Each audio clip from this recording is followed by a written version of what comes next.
कैसे दोस्तों, आज हम बात करेंगे कैंसर के सिम्टम्स के बारे में। जैसे कि हमें सबको मालूम है कि कैंसर बहुत तेज़ी से फैल रहा है और बहुत सारे पेशेंट अभी देखने में आ रहे हैं जिन्हें कैंसर हो रहा है। तो अगर हम जानकारी रखेंगे कि कैंसर किस तरीके से सिम्टम्स इसके आते हैं तो शायद जल्दी डायग्नोसिस हो और जल्दी इलाज हो जाए। दोस्तों, कैंसर के कुछ सिम्टम्स ऐसे हैं जो कॉमन सिम्टम्स हैं और वो सिम्टम्स जैसे वज़न कम होना, भूख नहीं लगना, थकान का महसूस होना, बार बार बुखार आना, ये तमाम कैंसर्स में हो सकता है। लेकिन बहुत बाकी के जो पर्टिकुलर कैंसर्स, अलग अलग ऑर्गन के जो अलग अलग कैंसर्स है उसके सिम्टम्स जो है अलग अलग आ सकते हैं। उसके बारे में आज हम बात करेंगे। हालांकि ये तमाम चीज़ें मौजूद है, सबको मालूम है, लेकिन याद दहानी कराना ज़रूरी है, बार बार रिमाइंड कराना ज़रूरी है कि ये सिम्टम्स है, आप लोग इसको याद रखिए। अगर ऐसे सिम्टम्स अगर आपको आते हैं फौरी तौर से आप अपने डॉक्टर से रुजू कीजिए और इसका इलाज कीजिए। उसके इलाज में आप अपना कन्वेंशनल इलाज के साथ यूनानी इलाज भी कर सकते हैं, जिसमें हर्ब्स हम लोग इस्तेमाल करते हैं।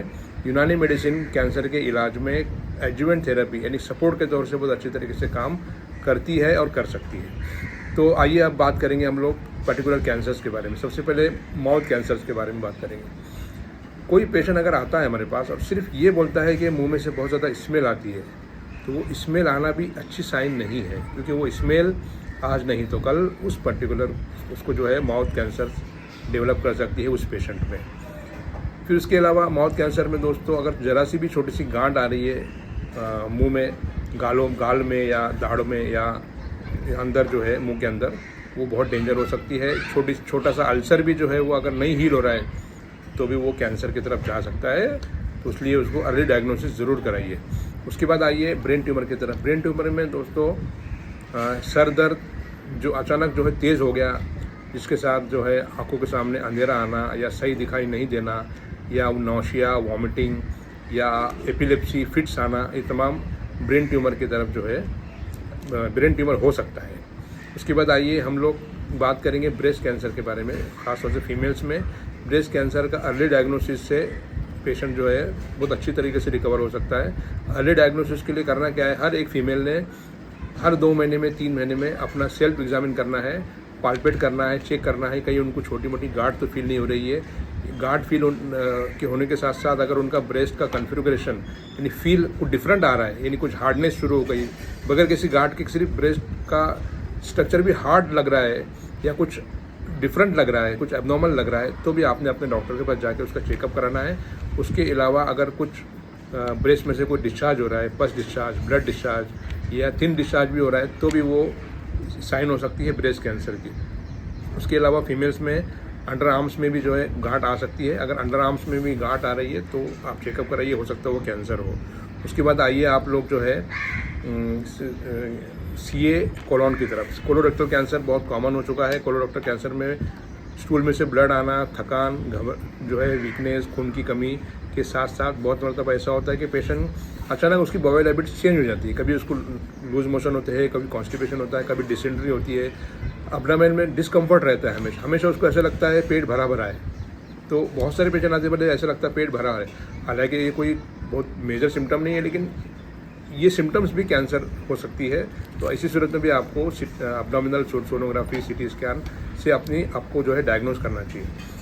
अब आइए हम स्टमक कैंसर की तरफ। स्टमक कैंसर में 2-3 बातें हैं, बहुत इंपॉर्टेंट पॉइंट वो आप याद रखिए कि लगातार एसिडिटी की दवा खाना, लगातार एसिडिटी की दवा खाना आपको किसी बड़ी बीमारी की तरफ ले जा सकता है। उसकी वजह है ये है कि एसिडिटी की दवाओं से स्टमक में का जो इन्वायरमेंट है वो डिस्टर्ब होता है। एसिड बदन के लिए ज़रूरी है, स्टमक के लिए ज़रूरी है, बैक्टीरिया को ख़त्म करने के लिए ज़रूरी है। हाइपर एसिडिटी का आप नेचुरल तरीके से इलाज कीजिए, लेकिन हाइपर एसिडिटी का इलाज एसिड को ख़त्म करके नहीं हो सकता है। तो सालों साल तक अगर आप लोग एसिडिटी की कोई दवा खा रहे हैं, खासतौर से जो है प्रोटॉन पम्प इनहिबिटर वगैरह, तो ये चीज़ बड़ी बीमारी की तरफ आपको ले जा सकती है। इसमें सतर्क रहिए। कई पेशेंट मैंने देखा हूँ कि लगातार एसिडिटी की दवा खाने के बाद उनको कोई बड़ी बीमारी हुई है। एक चीज़। दूसरी चीज़ ये दोस्तों कि बहुत सारे पेशेंट ये शिकायत करते हैं कि उनको बहुत डकारें आ रही है। लगातार सालों साल वो इस शिकायत को लेकर आते हैं कि उनको डकारें बहुत आ रही है। तो ये चीज़, ये साइन को भी आप छोटी मोटी साइन मत समझिए, आप प्रॉपर वे में उसका इलाज कीजिए, क्योंकि ये आगे चल के आपको स्टमक कैंसर की शायद ये सिम्टम हो सकती है। फिर आइए गॉल ब्लैडर कैंसर की तरफ। गॉल ब्लैडर कैंसर में नौशिया, वॉमिटिंग और पेन इन एब्डोमेन, पेट में दर्द हो सकता है, वजन कम हो सकता है। वहाँ पर आपने सोनोग्राफी करके और बाकी के इन्वेस्टिगेशन करके गॉल ब्लैडर कैंसर का हमने जो है ये आगे इलाज करना है। उसके बाद आइए ब्लड कैंसर की तरफ। ब्लड कैंसर बच्चों को भी हो सकता है, एडल्ट में भी होता है और ओल्ड एज में भी हो सकता है। अगर किसी पेशेंट को लगातार बुखार है और उसका कोई ऑब्वियस रीज़न समझ में नहीं आ रहा है तो ब्लड कैंसर की तरफ के मुताबिक आप लोग आगे के इन्वेस्टिगेशन कीजिए।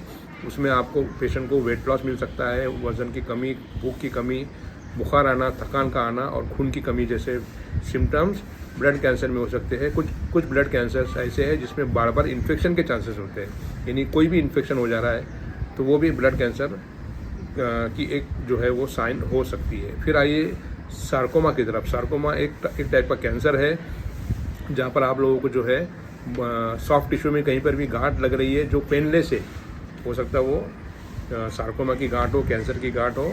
आपने उसका बायोप्सी करा के आगे चेकअप कराना है।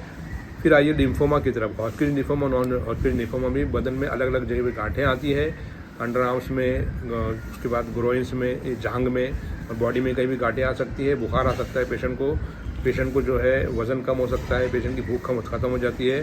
तो वो लिम्फोमास हॉटकिन, नॉन हॉटकिन लिम्फोमा हो सकता है जो कि कैंसर की एक टाइप है। तमाम चीज़ें आपको सोशल मीडिया पे और गूगल और उस पर यूट्यूब से मिल सकती है, लेकिन ये वीडियो बनाने का मकसद ये दोस्तों कि ये वीडियो अगर आप लोग आगे पहुंचाएंगे और लोग उसको देखने के बाद जो है अगर कोई एक पेशेंट भी अगर वो अर्ली उसकी डायग्नोसिस होती है तो ये हमारे लिए बहुत बड़ी बात है। हमारा ये वीडियो बनाना हमारे लिए जो है ये सही साबित होगा। तो इस वीडियो को पहुंचाइए ज़्यादा से ज़्यादा लोगों तक। कैंसर के इलाज में कन्वेंशनल ट्रीटमेंट के साथ यूनानी मेडिसिन, यूनानी हर्ब्स ऐड कीजिए ताकि बेहतर रिजल्ट आ सके।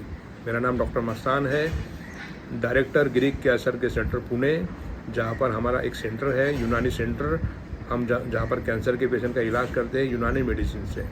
और इंशाल्लाह बहुत जल्द ऑल ओवर इंडिया हमारे बहुत सारे सेंटर शुरू होने वाले हैं जहाँ पर यूनानी मेडिसिन से कैंसर का इलाज होगा। कैंसर सेंटर रहेंगे इंशाल्लाह, यूनानी सेंटर फॉर कैंसर रहेंगे। Thank you very much, thank you.